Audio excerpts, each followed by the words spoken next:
Today I want to show you one of my favorite natural remedies. It's a poultice that you make with charcoal and comfrey. Before I show you how to make the poultice, I'm kind of excited because just today, the Lord bless me, I've been wanting a Vitamix, which is kind of like a blender on steroids, so to speak.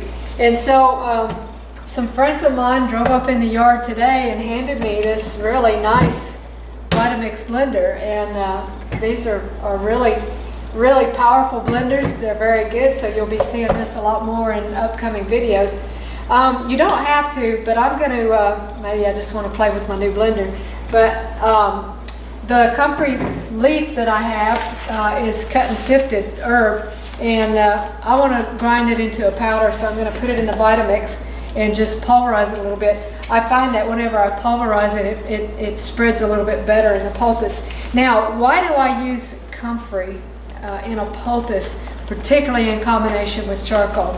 Well, there's several reasons. Comfrey, as you may know, is called knit bone, and it has substances in it that cause granulation in tissues. It causes bone to regenerate, and just a very good herb to use for broken bones, for strains and sprains, and any kind of soft tissue injury like that. But you can also use it on burns, and I've even used it on open wounds that are very painful. And I remember one time I broke my arm. I fell down a whole flight of stairs. This is when I was teaching back at UT Pines Institute in Alabama. And I fell down a whole flight of stairs and I broke my wrist. My left wrist here, and that night I couldn't sleep because the pain was so bad. And so some friends of mine took some charcoal and comfrey and made a poultice and wrapped it around my arm, and I'm not kidding, within 30 minutes all the pain was gone and I went to sleep, and I slept all night. And so this stuff works really well. And also recently I had a foot injury, and I made a weak tea out of the comfrey and soaked my foot in it, and that really helped. And I also took it as a tea internally. Now, that's controversial. Some people say absolutely not, don't do that. Some people say it's fun. What I have found in my experience is that if you use it sparingly, which is what I did, I think I only used it for like 3 or 4 days internally, and it really helped. I could tell whenever I was taking the comfrey tea that the healing in my foot, which had taken way longer than I felt like it needed to, once I started using the comfrey, the healing process really sped up, and that's why they call it knit bone, I suppose. So I'm going to show you how to make this poultice today. And first thing I want to do is grind this leaf into powder. So I'll just let the camera run.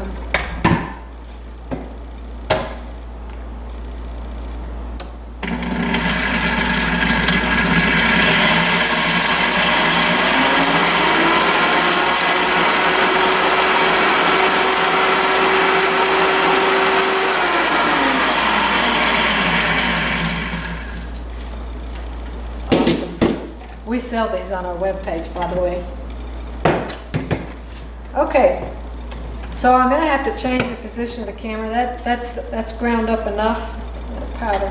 It's ground up enough. So let me change the position of the camera, and I'll show you the supplies that I have and how I make the comfrey charcoal poultice. Okay, what you see here is basically what I use, or what you can use to make the comfrey charcoal poultice. Obviously, you'll need charcoal. Now, we do sell this on our web store, but I'm going to noose myself here. The best place that I have found to get this is through abnat.com, abnat.com. Great people to work with. They have better prices than I do for their charcoal. But anyway, we do have it. If you want to patronize us, that's good. If you don't, that's okay too. And then my comfrey that I've ground up. And when you're mixing charcoal, either just plain charcoal poultice or charcoal comfrey, it's good to use either glass or stainless steel, because it does, if you mix it in plastic, it will stain it. Okay, so what I'm going to do, let me just tell you this first. What I like to use to make any kind of poultice is, now you probably recognize these. These are underpads, like if a woman has a baby or somebody's in the hospital and they're maybe incontinent or something, or having a wound that's bleeding. We put these under the patient in the bed, And what you can do is just, you know, take your scissors and cut off a piece of it. And I've already cut a piece. And if you look at this, the way that's the back, and then it has this like fibrous coating, and then this is kind of cottony. Whenever you mix up your charcoal or CharcoalComfrey like we're going to do today, don't put it on this cottony side. You'll have a mess. It just kind of rolls up in clumps. You want to put it on this side, the fibrous side. Just spread it here and then put these two pieces together. I'll show you. And so just put them together, and then we'll tape around the edges to seal it. So I'm going to just leave that on my plate here. And don't just put this right on the countertop to spread it. But, you know, I want to put a plate or something underneath it because, like I said, the charcoal can stain. Now, for taping up the edges, I just use plain old masking tape. It's very inexpensive, it works well, and usually what I'll do, like I've done here, I go ahead and pre-cut my pieces and just stick them to the edge of the countertop, just basically the size that I need. So just plain old masking tape. I think this is probably 1 inch wide or so. Anyway, another way that you can make the poultice if you don't have these underpads, which you can find these at Walmart or any, I guess, pharmacy store or whatever. But you can also use a piece of cloth or a piece of paper towel. Just spread it on the inside, close it, back it either with a Ziploc bag or some kind of plastic wrap or something, and then just do the same thing. Just tape around the edges to seal it and put it on the wound. So you can improvise, but this is what I have found is the easiest, and it's what I'm going to use today to show you. When you make a plain charcoal poultice, you need to mix it with either ground flax or oatmeal or something like that. And what that does is it helps the charcoal to keep the water content so it doesn't dry out and become crumbly. But the comfrey will serve that purpose in this poultice, so you needn't do that. So I'm going to mix about equal parts of comfrey and charcoal. Here's my charcoal. What I like to do, because the charcoal powder is very fine, it will stain anything. So I'll go ahead and, I don't want to be clumsy and knock it over, so I'll go ahead and seal that so we don't make a mess. Whenever I put the two ingredients together, I go ahead and stir them lightly together. That kind of helps to weigh down the charcoal so it's not such a mess. And it also, charcoal doesn't like to stir into water too easily. You have to kind of work with it a little. And pre-mixing it with the other substance kind of helps to alleviate that. Also, I have warmed my water. You can boil it, you don't have to, you know, but warm helps to release the substances in the comfrey that help it to heal. Pour a little water in. You want to make a thick paste out of this. And I would stir carefully because, like I said, that charcoal powder is extremely light if you've never used it. By the way, I'll put a link up here to a more complete video that I did on activated charcoal. You can make charcoal yourself at home, but it will not be activated charcoal. There is a difference between charcoal that you can make at home and activated charcoal, and I explain in that video what the difference is and how activated charcoal is made, so I won't go into that today. See, that just mixes so much better when you mix it with the other substance that you're going to use. It weights it down and it's not such a mess. I'm just going to add a few more drops of water there, and then we'll have about the consistency that we want. You just wanted a thick paste. See that? Kind of maybe just a little bit thick. Yeah, let's just add a little bit more water so we want it to spread a little bit better on our cloth. As you add the water, the comfrey absorbs some, so you may have to work with it a little to get the, now that's better. Okay, that's a little bit thinner paste, kind of like a gooey gel, custard maybe. So you just take that.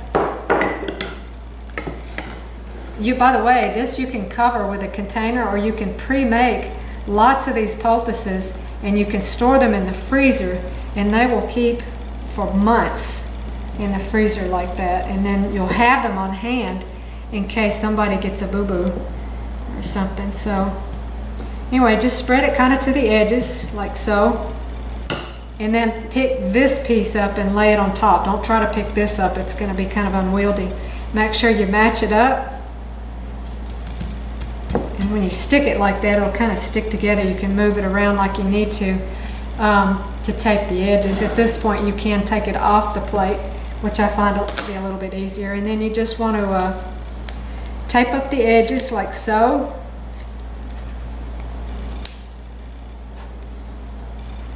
Taping it, you run the tape about halfway on the tape and then fold it under. You'll have some little ends. You can trim those ends off if you want to.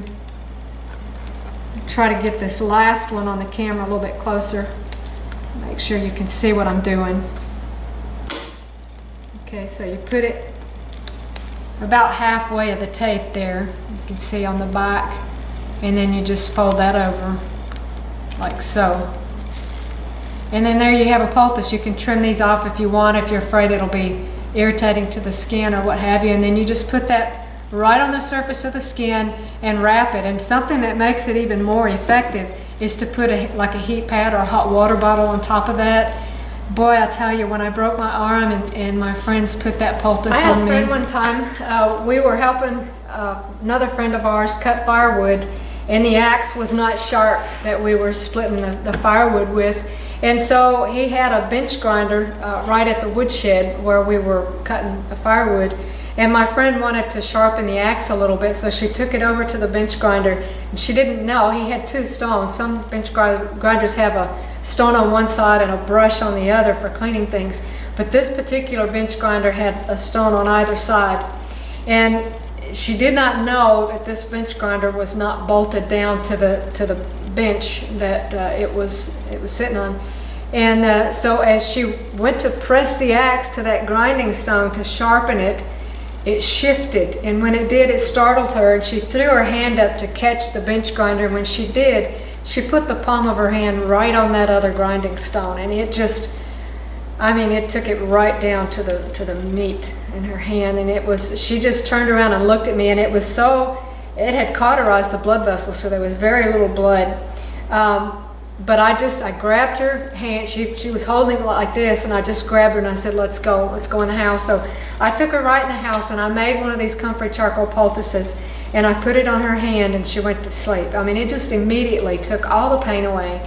And within 2 days, you could see so much granulation tissue in there, she didn't even have to bandage it anymore. I mean, it was amazing at how fast this helped that to heal. So there's your natural remedy for the week, and you'll be seeing this Vitamix in upcoming recipes. Maybe I'll share with you some recipes soon.